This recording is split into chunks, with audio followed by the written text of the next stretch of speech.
in Australia today, there is some sensational ways to make money pre-construction, but too many people just don't know about them because they don't spend the time researching, which is really no excuse. Today, there is so much data available to property investors, you can find gold.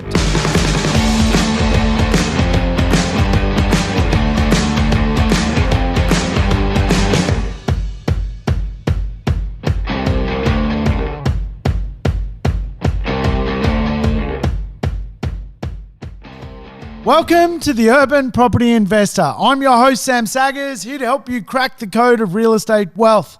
And on today's show, we are going to code crack pre-construction real estate. I tell you what, I don't want to be accused of not doing the tough topics, and there's nothing that divides the real estate community more than talking about pre-construction real estate. I tell you what, a big part of my journey has been learning the art of being successful as a property investor from pre-construction or off-the-plan real estate. Today's episode is really the good, the bad, and the opportunities behind off-the-plan property investment. So I tell you what, if you like the idea of tackling some tough topics, you've come to the right place. We're going to learn where off-the-plan works and how it may suit your portfolio. So I tell you what, do yourself a favor, grab a cup of tea or a cold beer or a shot of Zambuca, whatever tickles your fancy. Let's get into learning real estate and cracking some codes together. This one should be a big one. And I tell you what, when it comes to property investment, adding pre-construction real estate to your portfolio can absolutely be a blessing, not a hindrance. Let me talk to you why. Now, I'll tell you what, there is a concept known as confirmation bias, and a lot of people in real estate have a little bit of a bias towards certain types of properties. Bias can come in all forms of life. And confirmation bias around pre-construction is something I probably do have. However, over the last 20 years, I've been able to work out how pre-construction real estate works and how to make money out of it. My real first experience with pre-construction real estate was a really rewarding one. In fact, I think a lot of property investors who own multiple assets can probably remember a time where one property changed their life, changed the actual course of a life.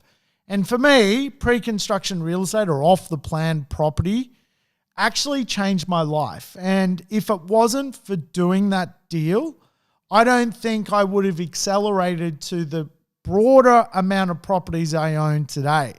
In fact, the pre-construction property I did do back in 2004 was so successful, it gave birth to other properties. It gave birth to other properties as investments for me.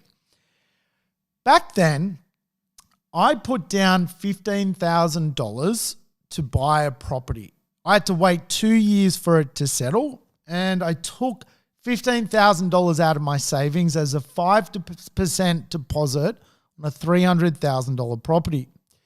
And people were telling me I was crazy. You're going to lose $15,000. You're going to risk $15,000. Oh my God, $15,000 is going to change my life. I'm going to risk it. Now remember one of the past episodes I did on money. What is your relationship with money? Because if you have a fearful relationship with money, potentially off the plan is not the right strategy for you.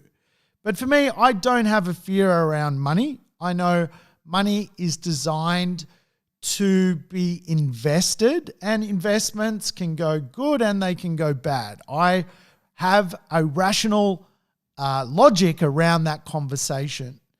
At the time of when I was investing in 2004, I had a small portfolio and I was really tapped out with investing again then. I needed some time to get my finances in order, to get my house in order, and to save a little bit more money. So I chose off the plan.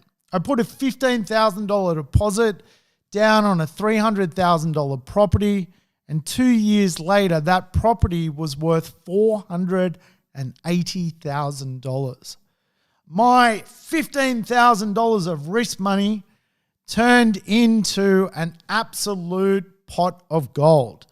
That $180,000 gain went on to sophisticate my portfolio with even better assets, where I could buy in better suburbs and use bigger deposits and bigger chunks of wealth.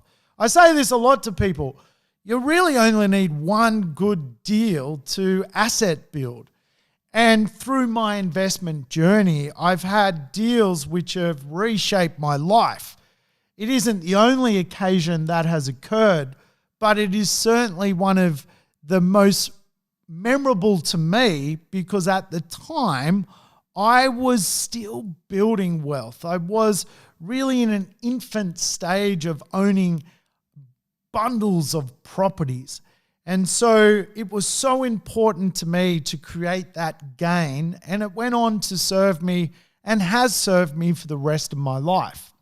So I guess I might have a little confirmation bias around doing pre-construction real estate, because generally I've been quite successful at it.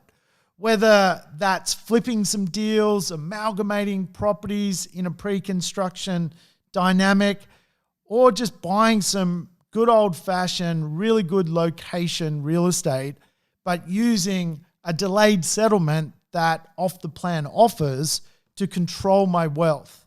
Now, when you listen to my money episode, you're probably going to learn that to build wealth, you need to buy multiple properties.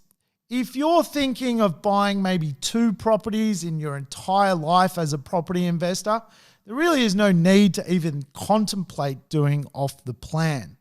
And this is where I think a lot of the conversation on podcasts or in media or the rhetoric around don't do pre-construction real estate comes from. Because really, perhaps people in that space are just choosing to buy 1 or 2 properties, do a buyer's agency deal, do a one-off deal, and hunker down. However, if you're going to build 7, 8, 9, 10, 12 properties as a property investor, you're probably going to face periods where you need to adjust and you need time to be your friend to allow you to adjust. And what really Off the Plan does is create a delayed settlement, which is a form of leverage, because it can either allow you time to readjust your portfolio and go again. So what does readjusting your portfolio mean? Well, it means potentially selling a dud asset. It means paying down some debt on some other assets. It means saving a sizable deposit so you can buy real estate again. I think that money episode, which recently ran, really was about the idea that if you can have a very good relationship with money, you can absolutely get ahead in life. And if you can work out how to maneuver your property portfolio, you're absolutely going to be able to give birth to new properties, more properties. So many people get stuck at 2. Remember that. So many Australians get stuck at just owning 2 properties, their own home and maybe 1 investment. Not many people get to 6 or 7 or 8 properties as an investor. And the people that do quite often use Off the Plan as one of the techniques and tactics to leapfrog wealth creation. They do that because Off the Plan allows people time. And time is really what Off the Plan is about. You know, in wealth, we often talk about other people's money, using other people's money, but we also talk about using other people's time. And really, Off the Plan is just a measurement of using other people's time. Other people is typically what happens when you buy Off the Plan is you buy off a developer who needs pre-sales, and they get those pre-sales by selling you a property that does not yet exist. You put down a deposit and they show the bank that they are holding a deposit for the construction of the property. It's a very common thing in Australia. Remember, Australia and New Zealand need properties, so pre-construction is a big part of the journey. In fact, in New Zealand, you get rewarded with a better loan-to-value ratio as an investor by buying pre-construction property than you do second-hand properties. Here in Australia, both brand new pre-construction or old properties tend to get a very similar loan-to-value ratio. So, off the plan as a strategy is about time. What can you do in 2 years to get yourself in a position to actually be rewarded for your journey and your risk of buying off the plan? Off the plan just simply means, if you don't understand it, we're going to buy an unbuilt property and come back and settle that unbuilt property just using a deposit to control the property in around 12, 24, 36 months. So generally, an off-the-plan contract might go for around sort of 18 months to 2 years. There are trade-offs, and as a professional investor, I'm very clear with what the trade-offs are. Again, risking $15,000 to me in 2004 was all the money I had in the world, but I understood $15,000 with the amount of trillions of dollars floating around the world was an absolutely low risk part of my journey. So the risks associated can be absolutely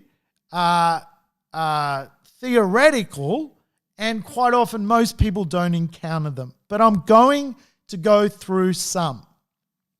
The project may not proceed. So what happens is, some of the risk is that a developer basically doesn't get their feasibility correct, and in doing so cannot get the pre-sales or the building price to come in to match the property. In other words, basically what happens, the deal does not get off the ground because it's not feasible. The downside is your deposit is held in trust and it takes a little bit of time to get your money back. You might have been prepared to put money down for a year, and a year goes by and nothing happens. You obviously get your money back, but you've wasted a year with the best intent. Other risks include the finished product may actually not match what you thought you were going to buy. And we'll talk about the top 15 things to do to be a successful pre-construction investor. But absolutely, if you're unskilled in pre-construction, you have no idea who you're dealing business with, you want to buy in a neighborhood because you like it and there's only one developer and no one's ever heard of them, well, you need to be very skeptical around what the property is going to look like. And in real estate, we often call that the render, the image of the property versus the reality of what people get. And there are some horror stories out there of people thinking they're going to get a beautiful facade to a property and rocking up on the day of settlement and getting something completely different. Contractually still obligated to what they put their name down for. Dealing with the wrong people is a big lesson. And so many people in property make hundreds of thousands of dollars of business decision based on someone they've never met, with no reputation, with no vested interest in succeeding. And that is often showcased in the finished product of what is designed. if you're going to do pre-construction real estate, it's probably a good idea to buy off an award-winning team that have had proven track record, that have built 50, 60, 70 properties before and won awards and involved in great architecture, really game-changing place. A lot of the time, people risk buying off the plan and just choose a no-name, really bad developer that as soon as the development is complete, they wind up the company and you've never heard of them again. Little tip, if they don't even have a website, it's probably a good idea to not get involved in working with that particular property group. So other risks, simple things like you expect growth to happen and it goes a bit sideways, or even growth drops in value and you're stuck with the property which you essentially went into the contract thinking it was going to be a really good price, and then it turns out at settlement you're having to chip in a little bit more money from your back pocket. I'll show you how to avoid that as best as possible.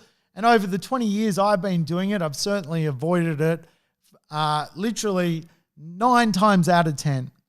Project timeline, it may get delayed, and this does happen. You think you're doing a 18-month delayed settlement pre-construction, and it turns out to be 24 months.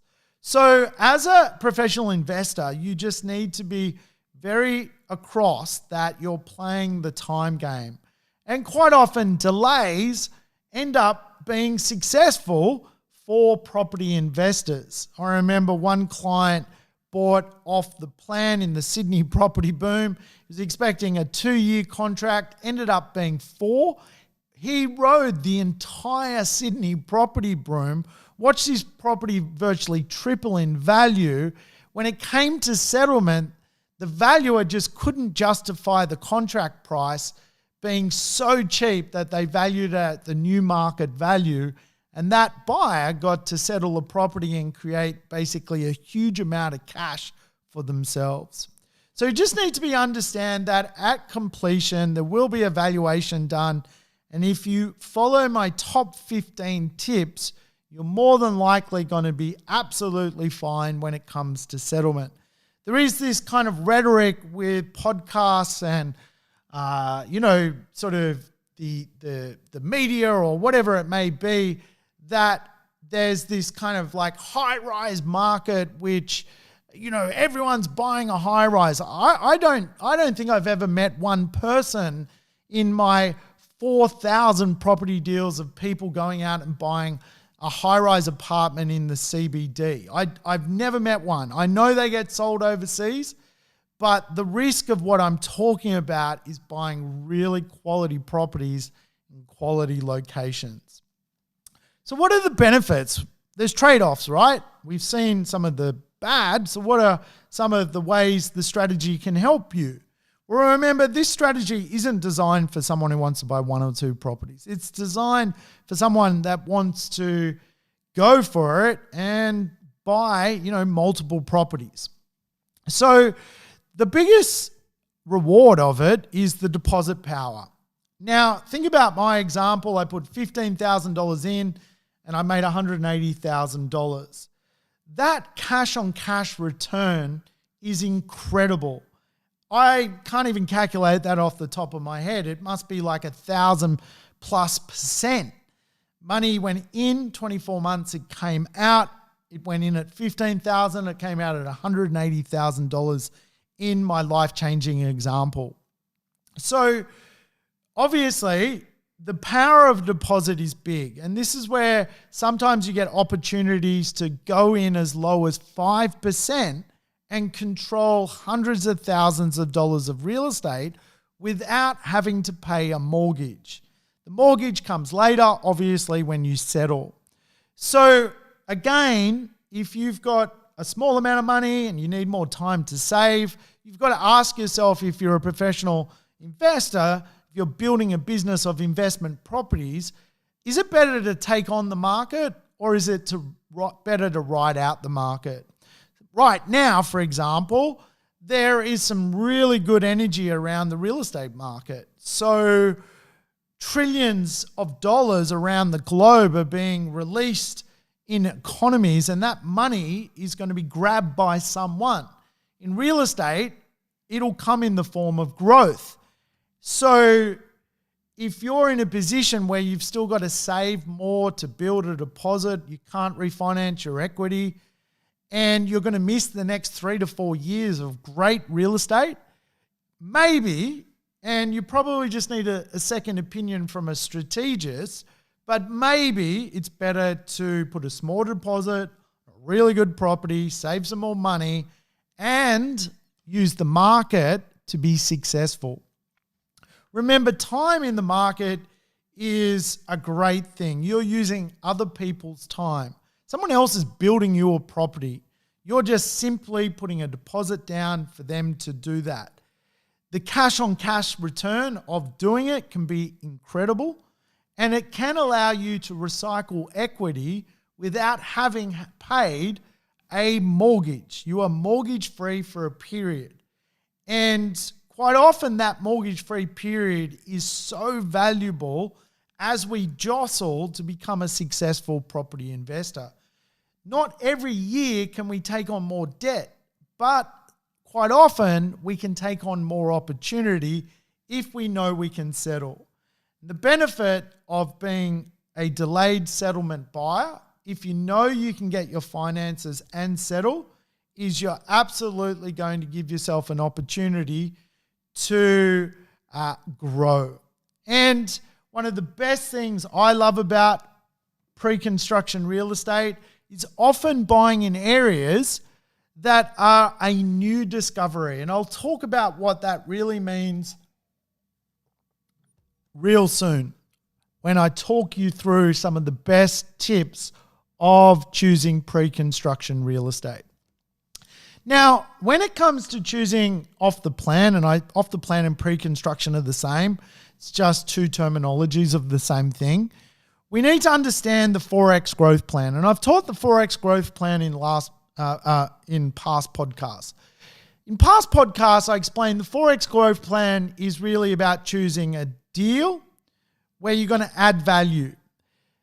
That's the first part of the 4X growth plan. Choose a deal which is going to add value. Now, that can be renovating. It can be subdividing, amalgamating, knock down and building. It can be getting a discount using other people's money. Buying off the plan is just the same concept of getting a deal up front, but it is using other people's time. It is leveraging time. Now, I don't think it's a good idea to buy off the plan in a really bad location. You only buy off the plan in really A-grade locations, because A-grade locations offer so much, and I'll explain a little bit more about how location is so important to pre-construction off the plan real estate. The market obviously needs to be in a position where the logical next section of the market is upward trajectory of capital growth. Quite often, people buy off the plan, but they choose a market which has just doubled in value, and of course, it's already met its peak. So choosing a market which is which has already doubled is a little bit flawed. What we're actually looking for is a marketplace which is starting to rise in value, and in doing so, a marketplace where that property type or that location has still a lot of room for future capital growth. In other words, it's an undervalued area, an undervalued market. We're using time as our friend to control an asset and obviously get an outcome. And of course, one of the big elements of buying off the plan is making sure that you have a property which has behavioral economic influences behind it. Is it a property designed in a street which is mobile, which is walkable? Is the property a well-designed architectural place? Is it a lifestyle precinct? Is it a knowledge precinct? All of these things add so much to understanding how to be successful as a pre-construction buyer. Now, I tell you what, if you don't have that and you're buying in a crummy part of town, in a marketplace you know nothing about, in a street you've never been to, in an area which has no behavioral economic advantages, you've got to question yourself, why are you doing this? Because in Australia today, there is some sensational ways to make money pre-construction, but too many people just don't know about them because they don't spend the time researching, which is really no excuse. Today, there is so much data available to property investors. You can find gold, absolute gold. And I'll explain how to do it, but really we need to also comprehend that the purpose of buying off the plan is to design a beautiful property which is worth more on completion. That is the purpose of doing this. Now, we've all watched The Block, and one of the reasons The Block is so successful, on completion, the properties are worth more than when people bought them. Along the journey, people renovate, and obviously those renovations are rather expensive, which is never really portrayed on the show. 50 tradesmen on site is a pretty big renovation, but the purpose is the design. The design brings the value. And one of the beautiful things about pre-construction real estate is you get to work with some of the best architects, builders, developers in the world.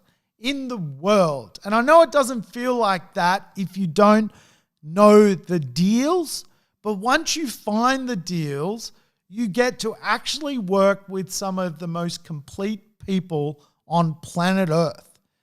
And I can tell you that's not a weird company you've never heard of that has never developed before in your local suburb. That is some of the game-changing place-making people around, right?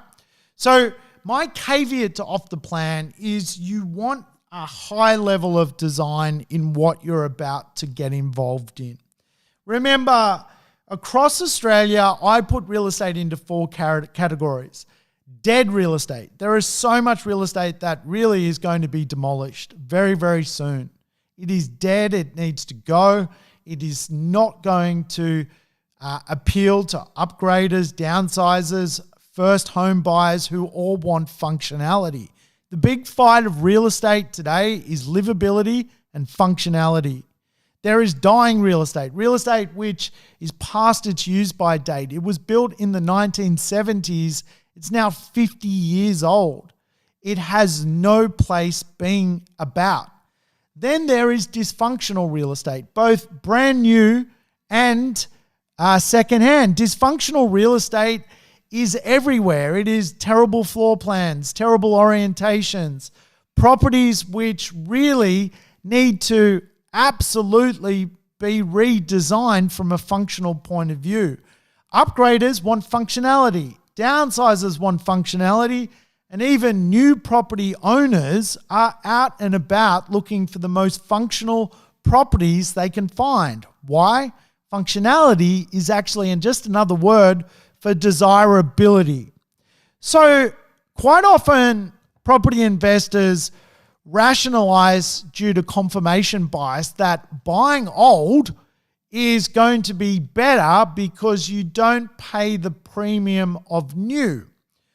Well, what if I was to tell you quite often both new and secondhand properties in the right locations can be of similar price, and obviously buying new has its advantages.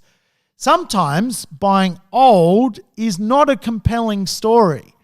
Generally, sometimes buying old is depreciation that no longer exists in a building, a property that turns into high maintenance, the rent appeal which starts to drop on a property, which actually leads to longer vacancy periods and actually less of a high caliber tenant, limited tax benefits because of depreciation, and certainly older properties become harder to offload if you need to sell. One of the golden rules of being a property investor is not to lose money. And one of the best ways to not lose money is to own desirable real estate. So much property is dysfunctional. And I can tell you, when you go around and you walk up a 1970s apartment and you go inside and it's got a little, weird balcony, and it's got wardrobes that are not even built-ins, and it's got a kitchen which, really needs to be rehabbed. All of a sudden you realize that there is a lot of dysfunctional real estate out in society, and over the long term it's going to perform, but not over the short term. People over the next 5 years are fighting over functionality, desirability. Desirable A-grade property is really the flight to quality people are looking for. People will pay more at auction. People will buy it off you if you were to resell it. And it does allow property investors to create shorter term results. I recently did a flip on a short term result, and that flip was a property I held for 3.5 years. 2 of that was an off the plan period, 1.5 as a hold. I did it in Brisbane. There's been no capital growth in Brisbane. Why did I get $173,000 profit from a property I bought for $634,000, sold for $813,000 in 3.5 years, where there's no capital growth in the marketplace? Well, the simple answer is I bought a desirable property. There is less desirable properties. The fact I did it pre-construction is a moot point. The point is, if you're going to buy pre-construction real estate, off the plan real estate, you want to buy real estate which is undersupplied, and the desirable functional part of the market is very undersupplied. When you choose that type of real estate, you're really on the road to riches. So yeah, I recently bought 3.5 years ago a property. I wanted to flip it. I bought it with the comprehension to flip it, and I ended up actually with $178,500 profit, less my capital gains tax and some other costs. I ended up netting $121,500, and on the way of buying the property, I negotiated the vendor pay the stamp duty, so my take-home profit was $121,500. Now, think of this, right? Think of how long it takes to pay down the debt of $121,500 on a property.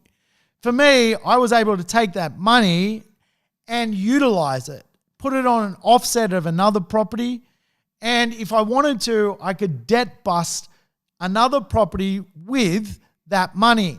What that does, of course, is compound the yield, and then all of a sudden on a property, because you've lowered the debt, the rent starts to eat away the principal, and all of a sudden you're paying off a property much faster. So I'll just have a swig of water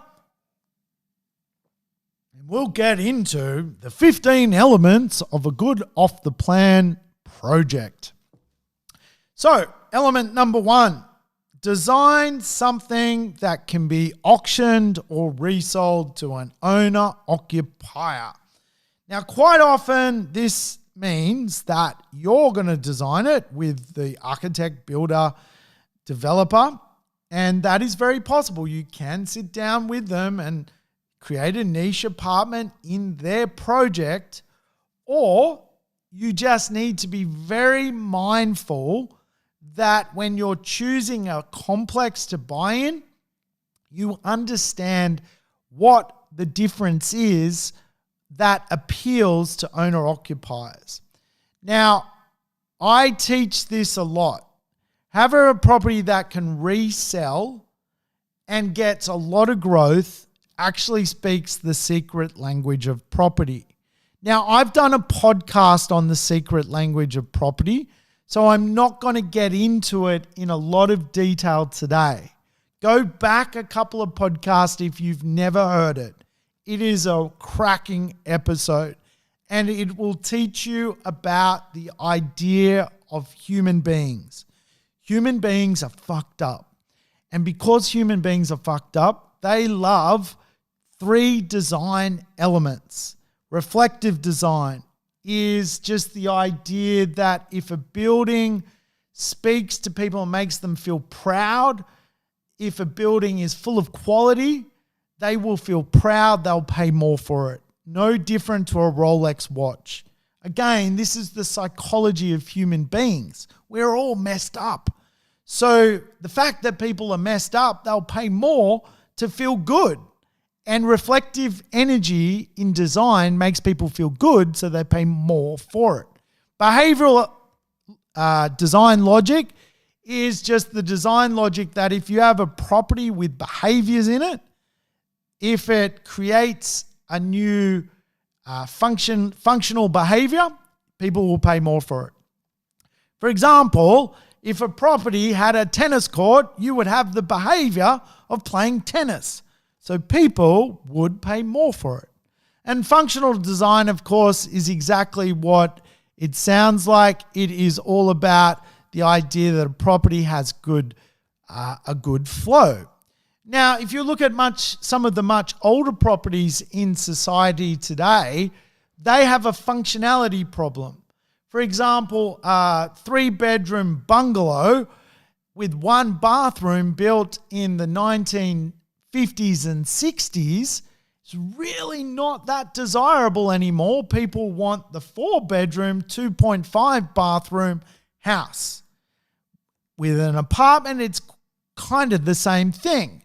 People are looking for space, area flow. They're looking for scale and size. And if you can find something that is better than market, you're absolutely going to do well. For example, in much of Melbourne today, apartments are 60 square meters. If you were to find and locate a 90 square meter apartment, an 80 square meter apartment, you're already better than market. So quite often buying pre-construction real estate is understanding there is some ways to beat the market. Beating the market on floor plan, beating the market on space, beating the market on size for money. These are all ways that you're going to add value to the time of building and constructing a brand new property. Now, to explain behavioral design logic, reflective design logic, and functional design logic, I really wanted to talk about a property which I brokered for someone. They bought the property in 2017, putting down a 10% deposit, $62,500. At the time, the government was creating a free stamp duty mechanism for pre-construction buyers, so they paid no stamp duty. 2 years later, in 2019, late in 2019, the property completed. They settled the property for $625,000. The property, 713 of 68 Cambridge Street, Collingwood, go check it out, sold for $721,000. Remember, the client I helped bought it for $625,000, resold for $721,000. That is a $96,000 gain. Remember, they did not have to pay stamp duty. So obviously, they've got a little bit of capital gains tax, and they've got a little bit of reselling fees, but they'll walk away with $50,000 large, right? Maybe more.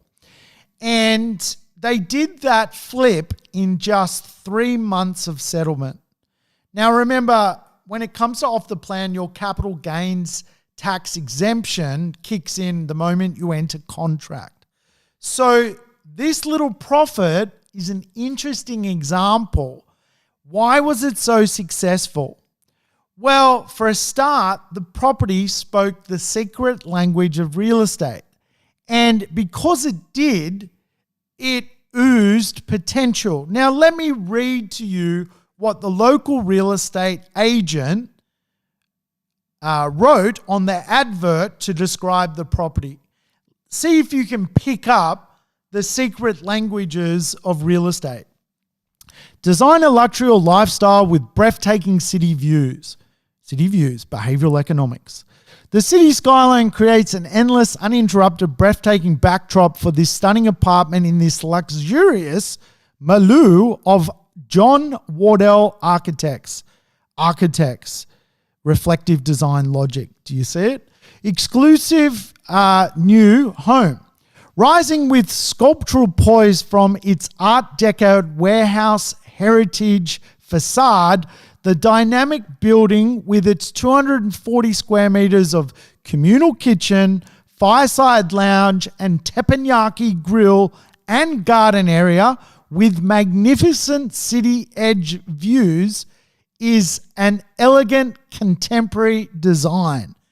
Wow, so much in that line. Behavioral economics, fireplace, teppanyaki grill, communal kitchen, 240 square meters. This property is double glazed. It has oak floor, high clean line ceilings, designed as a sophisticated space of the brilliance. Its interior is open plan, full height doors, undercover terrace design for spectacular city alfresco entertaining. Behavioral economics. It is functional. You just saw how functional design that was. High ceilings, open plan. The versatile dining room or home office adds a desirable dimension, complementing a beautiful bedroom, mirrored built-in wardrobes, sliding doors to terrace, open plan living and dining, and designer kitchen showcasing high-end ASCO appliances. There is also a streamlined bathroom, laundry, heating, cooling, NBN, storage cage, secure car space on title, located right next door to East Melbourne within walking distance of cafes, restaurants, shops, including Gertrude Street, art galleries, Fitzroy Gardens, MCG, hospital and CBD. We can see the location. It's getting the 4X growth plan. Remember the 4X growth plan. We're going to buy well. We're going to choose a good location. We're going to choose a great marketplace. Melbourne's well on its way to being Australia's biggest city. At the time this sold, February 2020, it literally hit profit margin. You can see the behavioral design of this property is you can walk. You can walk to restaurants, cafes. You can walk to the city. You can walk to Fitzroy Gardens, which is arguably the best garden in Melbourne. You can walk to the hospitals. So you start to understand that ultimately this type of property is working. And the reality is it didn't exist before. It may not even have been in the choice of secondhand properties in the marketplace whatsoever. So I think it's a big conversation. If we can bring to life really well designed, beautiful real estate, we're going to make money out of it. It really is as simple as that. So the second big point of buying pre-construction real estate is to know the difference between old markets and new debt markets. Old debt markets and new debt markets. Now, here's the thing. Quite often we have these conversations around supply. And the supply conversation is always this kind of misunderstood conversation that a lot of people carry baggage over. Remember, in Australia, New Zealand, we need a new property every few minutes. And there are suburbs in Australia which are basically full of old mortgages. People have paid off their properties. If people have a mortgage, they're 15 or 20 years into those areas. These are old debt marketplaces. People have also, they have made profits in these marketplaces before if they are a property investor. Because they've made profit in these marketplaces before, quite often they've got capital gains, so they don't sell. So to get growth, if you can buy pre-construction in an old established debt market, you're well on your way to success. What do I mean by that?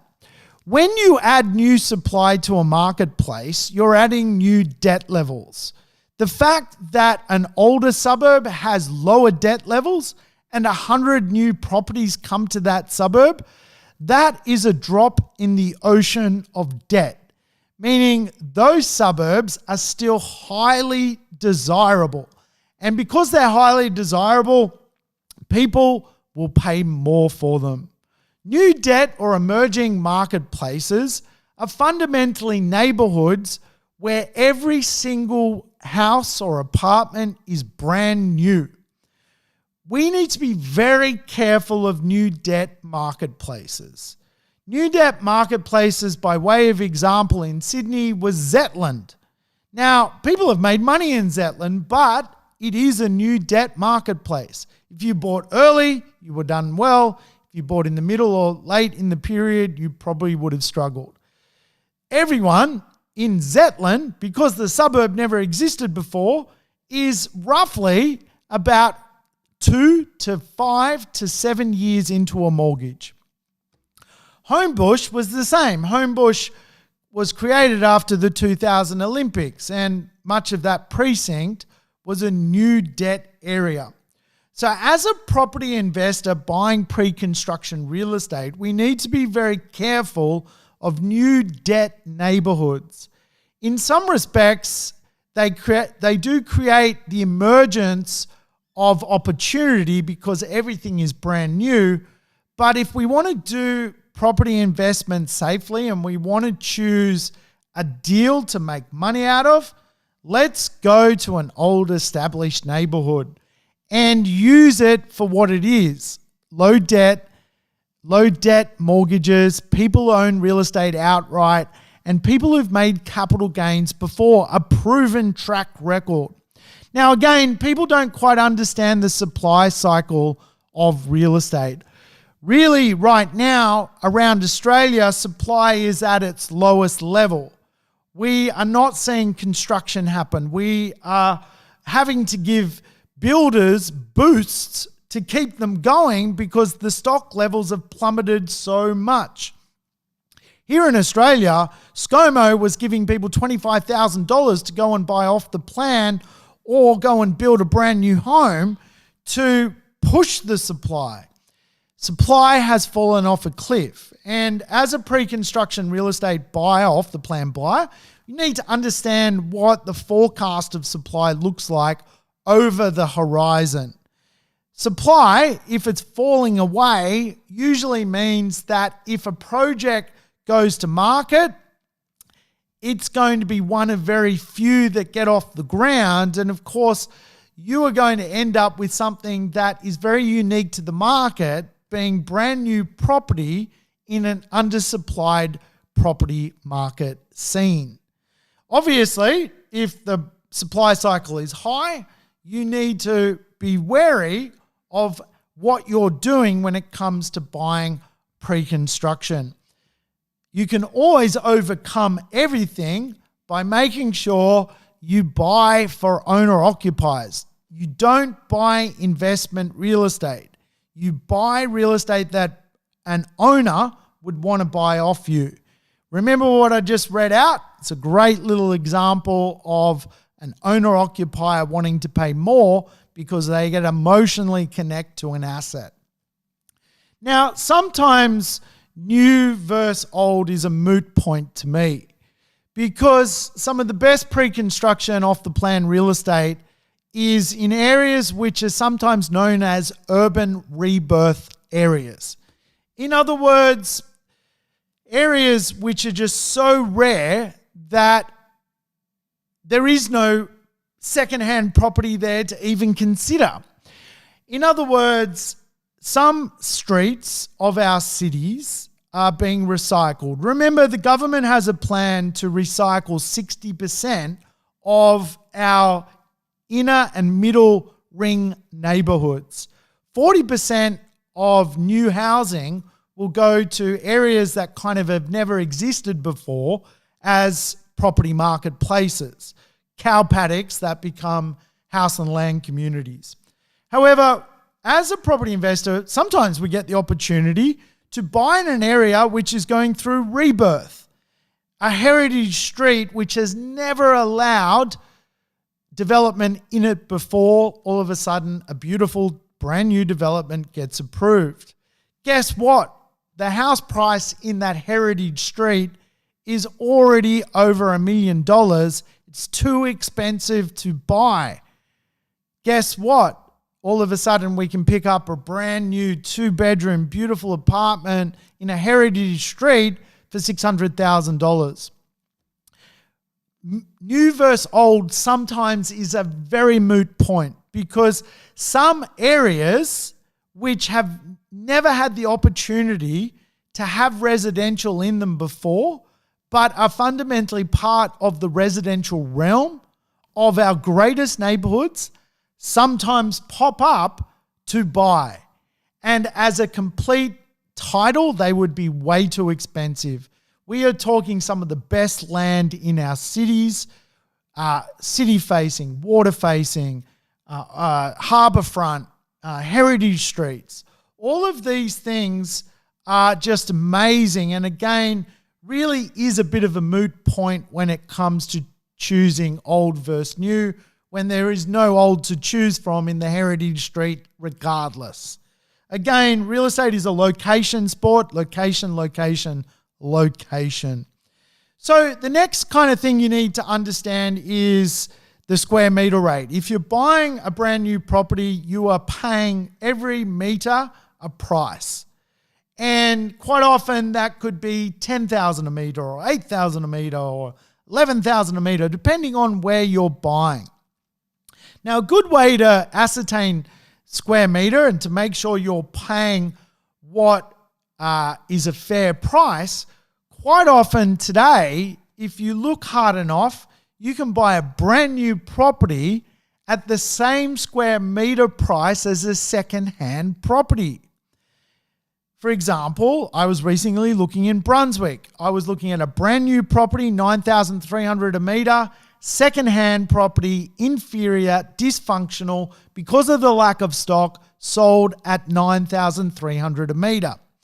Obviously, buying new has a lot more advantages than creepy, dysfunctional second-hand. Now, not every area is the brand new and second-hand property market the same price. But when it is, it gets a massive tick on the checklist. Now, the sixth thing we need to look for, as alluded to earlier in the conversation, is the brand, the developer, the team, the architect. The fact today that an investor can, for example, buy off a Starchitect like John Wardell in the example I read out is absolutely amazing. John Wardell designed Gucci at Pitt Street Mall. He is one of the best architects in Australia. The fact that you can buy off Bates Smart architecture or Koichi Takata architecture if you associate with the right developer and builder. This is where you make the money. Quite often the money is made because the developer and builder and architect are just at star level. And because they're at star level, you don't have to be the expert on the block. You simply have to follow the guidelines of what they're doing and be part of the music. Now, whenever you buy off the plan, always get a lawyer to review the project and the contract. It is really wise to get an opinion on the project and where it's going to go. Now, a caveat, if you're using your own broker, brokers tend to dislike off the plan because they don't get paid until settlement. So you will involve them in your decision making. They will do your servicing. They will get you primed and maybe do an equity release so you can go and do something pre-construction. And then they've got to wait 2 years. So quite often, some of the language around what they will say is a little bit of confirmation bias.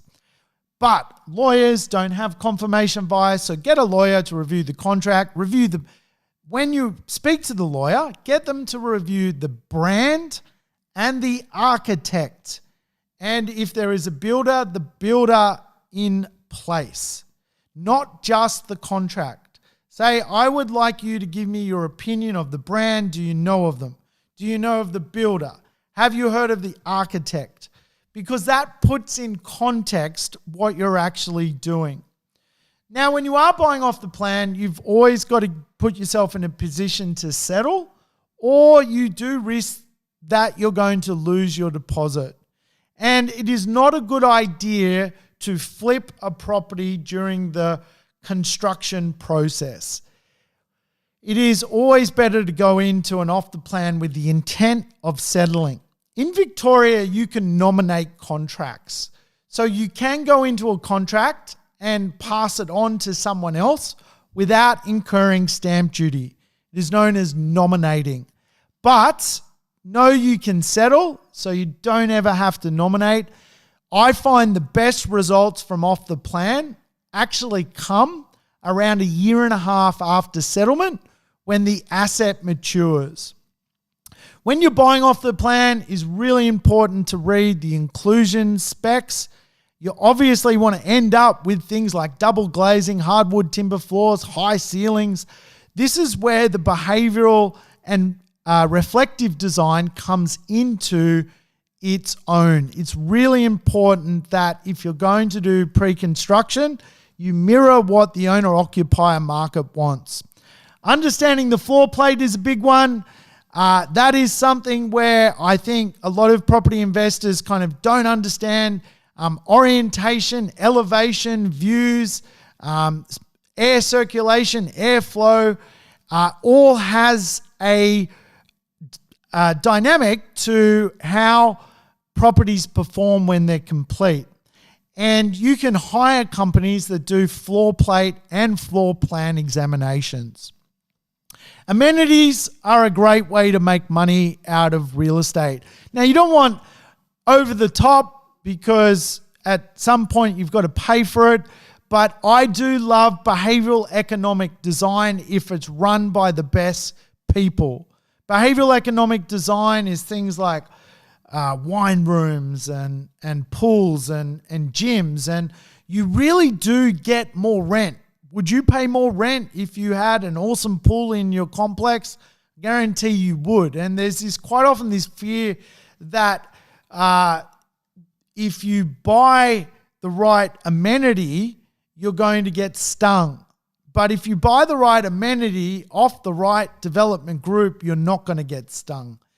And again, it just adds so much to resale. Think about the ad I read out. It had 240 square meters of spare space to do private kitchen, teppanyaki grill, and fireplace.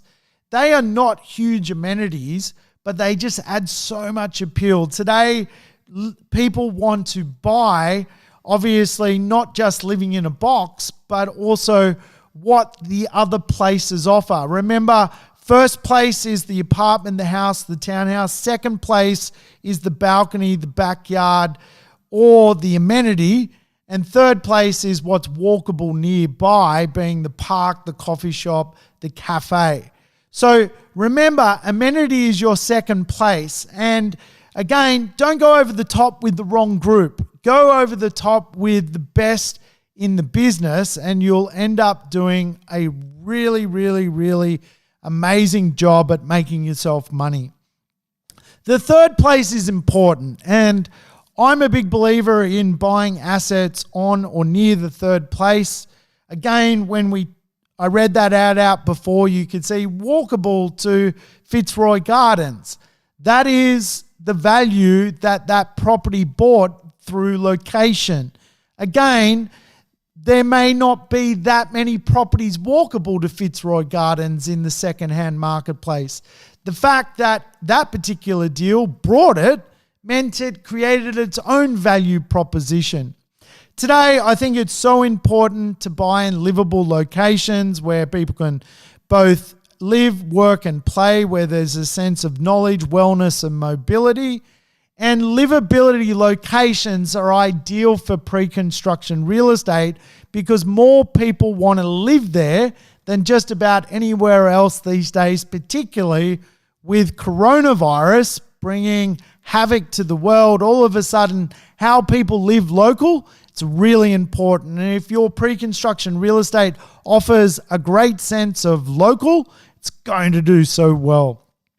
And finally, I think it's so important if you're going to be involved in pre-construction off the plan real estate, you consider some behavioral economic logic, like the ability to walk somewhere or the ability to use the train or transport nearby.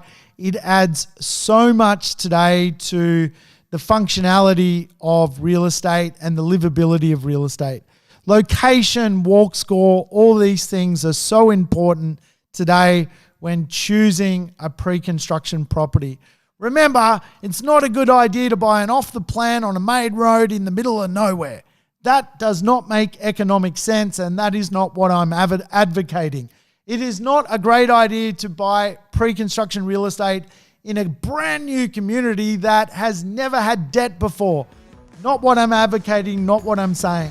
You want to make money out of pre-construction real estate and delay yourself a settlement, buy yourself 2 years.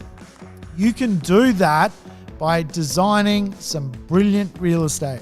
Hey, I hope you've enjoyed the show today. You take care. Sam Saggers signing off.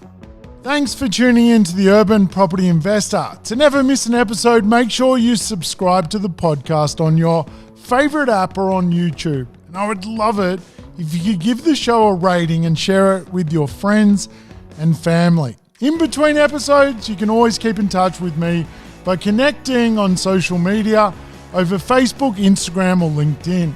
Until we meet again on the next episode of the Urban Property Investor, take care and bye for now.